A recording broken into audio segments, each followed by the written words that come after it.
বাংলাদেশে কি কোনো নতুন ভূরাজনৈতিক খেলা শুরু হয়ে গেছে? কেন বললাম? আমরা জানি বৈদেশিক ঋণে জর্জরিত পাকিস্তান আইএমএফ এর শর্ত মানতে গিয়ে একের পর এক রাষ্ট্রীয় সম্পদ বিক্রির সিদ্ধান্ত নিচ্ছে দেশটি। ইতিমধ্যেই জাতীয় বিমান সংস্থা বিক্রি করছে এমন সংবাদ এসেছে। এছাড়া ব্যাংক, বিদ্যুৎ, বিমা খাত সব বেসরকারীকরণের পথে হাঁটছে দেশটি। সেই পাকিস্তানি আবার বাংলাদেশকে যুদ্ধ বিমান দিতে চায়, সামরিক প্রশিক্ষণ করাতে চায়, গোয়েন্দা সহযোগিতা এবং বাংলাদেশি 500 শিক্ষার্থীকে বৃত্তি দিতে চায়। এরকম আরো অনেক প্রস্তাব তারা দিচ্ছে আজকাল। পাকিস্তানের সক্ষমতার কথা চিন্তা করে প্রশ্ন যাচ্ছে, পাকিস্তান আসলে কি ধরনের সহায়তা করতে চায় এবং কেন? নাকি এর পেছনে আছে বড় কোনো খেলা, বড় কোনো দেশ? কেউ কেউ বলছেন এটাকে চীন না আমেরিকা। আজকের ভিডিওতে আলোচনা করব কেন হঠাৎ ঢাকায় এত সক্রিয় পাকিস্তান বিমান বাহিনী, পাকিস্তান সামরিক বাহিনী এবং পাকিস্তান সশস্ত্র বাহিনীর বিভিন্ন পর্যায়ের, বিশেষ করে উচ্চ পর্যায়ের কর্মকর্তারা কেন বারবার আসছেন যাচ্ছেন, ঘন ঘন মিটিং করছেন। কোন টিম কখন আসছে কখন যাচ্ছে টের পাওয়া যাচ্ছে না। মূলধারার গণমাধ্যমেও এসব সংবাদ খুব একটা আসে না, খুব একটা কি আসেই না বলতে গেলে। সদ্য সাবেক প্রধান উপদেষ্টা ইউনূস এই সুযোগ করে গিয়েছিলেন আমরা জানি। তারেক রহমানের সরকার কি সেটাকেই বিশেষ মাত্রায় নিয়ে যাচ্ছে? এসবের পেছনে আসল প্রেক্ষাপট কি কেউ কি জানেন? বাংলাদেশকে চীনা প্রযুক্তির JF-17 যুদ্ধ বিমান কেন দিতে চায় পাকিস্তান? পাকিস্তানের সঙ্গে 10 বছর মেয়াদী গোয়েন্দা চুক্তি করে কি পাবে আসলে বাংলাদেশ? নিজেই অর্থনৈতিকভাবে আইসিইউতে থাকা পাকিস্তান সত্যি সত্যি বাংলাদেশকে কি দিতে পারে, কতটা দিতে পারে? দিতে পারলে তো বাংলাদেশ তাদের কাছে যে টাকাটা পাবে 54-55 বছর ধরে, সেই টাকাগুলো তারা দিত। সেটি তারা দিতেও চায় না, সেই সক্ষমতাও তাদের এখন আর নেই। আসসালামু আলাইকুম, স্বাগত লিডস নিউজে। সম্মানিত দর্শক, জানি না আপনারা জানেন কিনা, 5 দিনের সফরে সম্ভবত 10 তারিখে 10 মে ঢাকায় এসেছে পাকিস্তান বিমান বাহিনীর একটি উচ্চ পর্যায়ের প্রতিনিধি দল। তারা বাংলাদেশ বিমান বাহিনীর সঙ্গে অনেক বৈঠক করছে, খাওয়া দাওয়া করছে, নৈশভোজ করছে, নানাবিধ অনুষ্ঠানে বৈঠক করছে, কথা বলছে, নানান সমঝোতায় তারা যাচ্ছে। যদি মনে করেন যে এটা সৌজন্য সফর করছে তারা, সার্কভুক্ত দেশ বা বাংলাদেশের সঙ্গে ঘনিষ্ঠ সম্পর্ক হয়ে উঠছে, তা নয় আসলে, এটি মনে করবেন না। তবে এটা সত্য, এই সফরে ব্যাপক সমাদর পাচ্ছে এই প্রতিনিধি দল বা পাকিস্তান থেকে যারাই আসছে। বাংলাদেশের পক্ষ থেকে, বাংলাদেশ সরকারের পক্ষ থেকে তারা ব্যাপক সমাদৃত হচ্ছে। খোশ মেজাজে তারাও একের পর এক কৌশলগত প্রস্তাব দিচ্ছে বাংলাদেশকে। বেশ কিছু বিষয় ইতিমধ্যেই সমঝোতায় পৌঁছেছে বাংলাদেশে, অর্থাৎ একমত হয়েছে বা পর্যালোচনা করছে একমত হওয়া যায় কিনা এসব বিষয়ে। কিন্তু দেশের মানুষ বা সাধারণ জনগণ এসব বিষয়ে খুব একটা জানেন না, জানানোর কোনো ব্যবস্থাও কিন্তু নেই। এবার বাংলাদেশ বিমান বাহিনীকে উপহার দিয়েছে চীনের JF-17 যুদ্ধ বিমানের ফ্লাইট সিমুলেটর পাকিস্তান বিমান বাহিনী। এছাড়া বাংলাদেশি পাইলটদের পাকিস্তানে উন্নত প্রশিক্ষণের প্রস্তাব দিয়েছে তারা, এবং বাংলাদেশ সম্ভবত একমত হয়েছে। এই প্রশিক্ষণের আওতায় BVR combat, supersonic interception, electronic warfare, এমনকি সামুদ্রিক পরিবেশে অস্ত্র ব্যবহারের প্রশিক্ষণও দেওয়া হবে বলে জানা গেছে। আরো অনেক কিছুই আছে, কিন্তু মূলত এগুলো। এখানেই শেষ নয়, খবর এসেছে বাংলাদেশের বিমান ঘাঁটিতে আকাশ প্রতিরক্ষা এবং ড্রোন ব্যবস্থা স্থাপনে বিশেষজ্ঞ সহায়তাও দিতে চায় পাকিস্তান।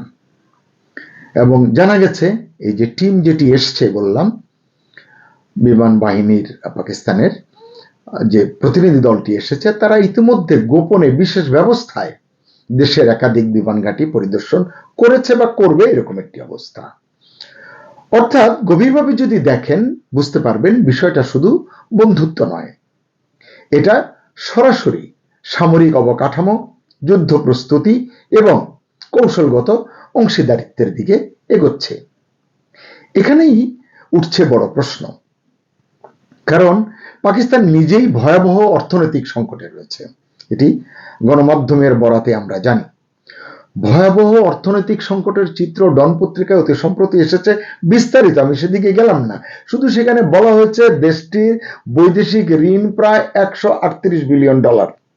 এবং আমি যদি বাংলাদেশের অর্থমন্ত্রী আমির খসরু মাহমুদ চৌধুরী এবারের ত্রয়োদশ জাতীয় সংসদের প্রথম অধিবেশনে যে তথ্য জানিয়েছেন, সেখানে বলেছেন বৈদেশিক ঋণ বাংলাদেশের 78 রাউন্ড ফিগারে $78 বিলিয়ন ধরুন, অর্থাৎ পাকিস্তান বাংলাদেশের চেয়ে দ্বিগুণ ঋণে জর্জরিত।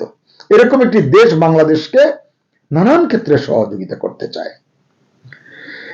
IMF এর ঋণ ছাড়া টিকে থাকাই কঠিন হয়ে যাচ্ছে পাকিস্তানের। ওই যে বললাম, রাষ্ট্রীয় সম্পদ বিক্রি করে তারা তাদের দেউলিয়াত্ব ঠেকানোর চেষ্টা করছে। যে দেশ টিকে থাকার জন্য নিজের বিমান সংস্থা বেচতে চায়, বেচে বাঁচতে চায়, যে দেশ IMF এর শর্তে নিঃশ্বাস ছাড়ে এবং নেয়, এমনটাই বলেন অনেকে অর্থনীতির বিশ্লেষকরা, সেই দেশ হঠাৎ এত উদার হয়ে বাংলাদেশকে সামরিক সহায়তা দিতে চাইছে কেন? এখানে আবেগ দিয়ে বিশ্লেষণ করলে আসলে ভুল হবে, কারণ আন্তর্জাতিক রাজনীতিতে কেউ কাউকে বিনামূল্যে কিছু দেয় না। আর যার দেবার সক্ষমতা অত্যন্ত সীমিত, যে চিত্রটি বললাম ছোট করে, তার কথা কি বলবেন? এ কারণেই বিশ্লেষকরা বলছেন পাকিস্তান হঠাৎ যে এত আত্মবিশ্বাস দেখাচ্ছে, তার পেছনে নিশ্চয়ই বড় কোনো শক্তির সমর্থন আছে বা কূটকৌশল আছে। অনেকে মনে করেন এখানে চীনের ভূমিকা অত্যন্ত গুরুত্বপূর্ণ গোপনে, কারণ JF-17 কোনো সাধারণ যুদ্ধ বিমান নয়।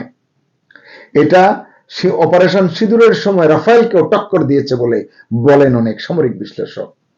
এবং এই JF-17 এটি চীন এবং পাকিস্তানের যৌথ প্রকল্প।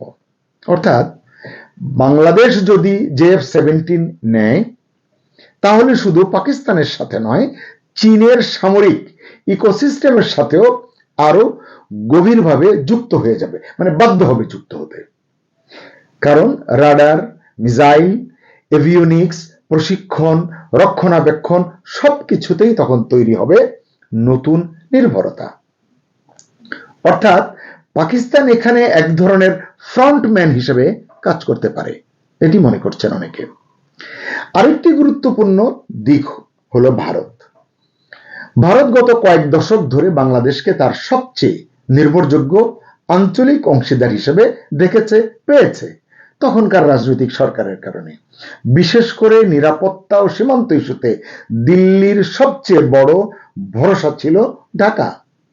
এখন আমরা জানি সরকার বদলেছে, সঙ্গত কারণেই কূটনীতিও বদলাবে, কিন্তু কতটা বদলাবে সেই মূল্যায়নটা কে করবে, করেছে কিনা? সেই মূল্যায়নটা কি বাংলাদেশ করবে নাকি পাকিস্তান করবে? কিন্তু এখন যদি বাংলাদেশ পাকিস্তানের সাথে 10 বছর মেয়াদী যে গোয়েন্দা তথ্য চুক্তি করেছে, সেই গোয়েন্দা তথ্য বিনিময় এবং সন্ত্রাস বিরোধী সহযোগিতার পথে হাঁটে, তাহলে দিল্লি উদ্বিগ্ন হবে। এতে বড় বিষয় নেই, এটি আমার কনসার্ন না। আমার কনসার্ন হচ্ছে আমরা আসলে কি পাবো, কি অর্জন করব। পাকিস্তান কি অন্তর থেকে আমাদের সমৃদ্ধি চায়? কি মনে হয় সুপ্রিয় দর্শক, আপনারা আপনাদের মতামত জানাতে পারেন। পাকিস্তান কি মন থেকে চায় যে বাংলাদেশ সত্যি সত্যি এগিয়ে যাক? এই বিশ্লেষণটা কিন্তু করা খুব জরুরি।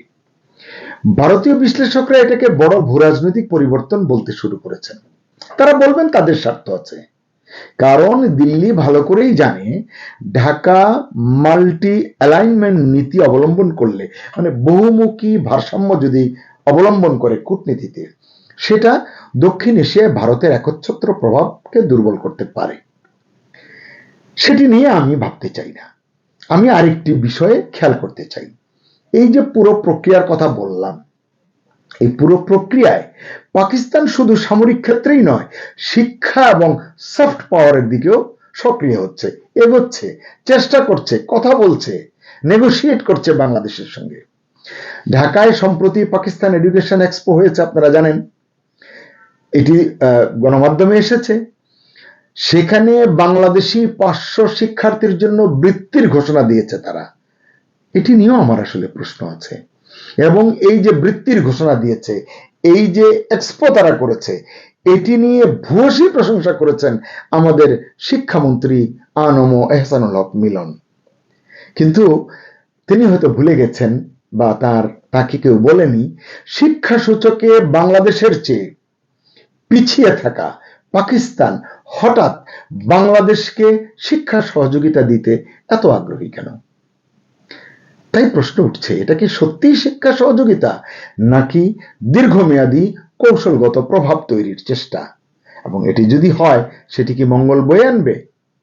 সবকিছু মিলিয়ে যা দেখা যাচ্ছে তা হলো, বাংলাদেশ এখন এক নতুন কূটনৈতিক বাস্তবতায় প্রবেশ করছে বা করেছে বা করতে যাচ্ছে। ঢাকা হয়তো বোঝাতে চাইছে যে এখন নতুন সরকার, নির্বাচিত সরকার, বিএনপির নেতৃত্বে, তারেক রহমানের নেতৃত্বে বিএনপির সরকার, তারা হয়তো বলতে চাইছে স্পষ্ট করে যে বাংলাদেশ আর কোনো একক বলয়ে থাকতে চায় না। এটি উত্তম চিন্তা। তারা ভাবছে যে শুধু ভারত নির্ভর নীতি থেকে বের হয়ে বহুমুখী সম্পর্ক তৈরি করতে হবে।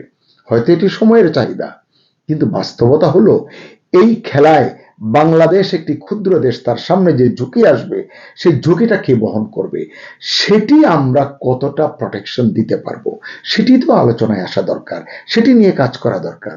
কারণ দক্ষিণ এশিয়ায় চীন, ভারত, আমেরিকা এবং পাকিস্তানের স্বার্থ এক জায়গায় এসে ধাক্কা খাচ্ছে অথবা ধাক্কা খেলো বলে। তাই প্রশ্ন করছি, বাংলাদেশ কি সেই সংঘর্ষের মাঝখানে দাঁড়িয়ে যাচ্ছে না তো? বাংলাদেশ কি সত্যি নিজের কৌশলগত স্বাধীনতা বাড়াচ্ছে এই কূটনৈতিক বহুমুখী ভারসাম্যের যে নীতি নিয়েছে তার মাধ্যমে? যদি সত্যি কৌশলগত স্বাধীনতা বৃদ্ধি পায়, সক্ষমতার সঙ্গে বৃদ্ধি পায়, তাতে বাংলাদেশের নাগরিক হিসেবে কারো কোনো আপত্তি থাকবে না। নাকি বড় শক্তিগুলোর নতুন প্রতিযোগিতার মাঠে পরিণত হতে যাচ্ছে বাংলাদেশ? এখানেই আসলে আশঙ্কা। কারণ প্রায়শই শুনবেন বাংলাদেশ ইউক্রেন হতে চলেছে বা ইউক্রেন হতে পারে, সোশ্যাল মিডিয়ায় খুব বেশি আছে এটা। এই যে ইউক্রেন হবার আশঙ্কার কথা বলেন অনেকে, সেটা কি সত্যি হতে চলেছে? সেটি কি আমাদের সরকারে যারা আছেন তারা বিবেচনায় নিয়েছেন? এটি জানা জরুরি। আর পাকিস্তান, তারা কি সত্যি বাংলাদেশের বন্ধু হিসেবে এগিয়ে আসছে, নাকি অন্য কারো হয়ে দরজা খুলে দেওয়ার কাজটা করছে? যে কারণে আসলে আমি এই কন্টেন্ট নিয়ে কথা বলছি। পাকিস্তান ভারত এখানে মুখ্য উদ্দেশ্য নয়, পাকিস্তান অন্য কারো হয়ে দরজাটা খুলে দিচ্ছে কিনা, এখন এর উত্তর আমি দিতে পারবো না। সামনের দিনগুলোই হয়তো এই প্রশ্নের উত্তর দেবে, নিশ্চয়ই দেবে। সুপ্রিয় দর্শক, আপনার কি মনে হয় বাংলাদেশের জন্য পাকিস্তানের সাথে এই যে ঘনিষ্ঠতা, এটা কতটা লাভজনক হবে, নাকি ভবিষ্যতে নতুন সংকটই আসলে তৈরি হতে পারে? কমেন্টে আপনার মতামত জানান। ভিডিওটি আপনার কাছে গুরুত্বপূর্ণ মনে হলে ভালো লাগলে শেয়ার করুন এবং এ ধরনের বিশ্লেষণধর্মী প্রতিবেদন পেতে সাবস্ক্রাইব করুন লেটস নিউজ। আল্লাহ হাফেজ।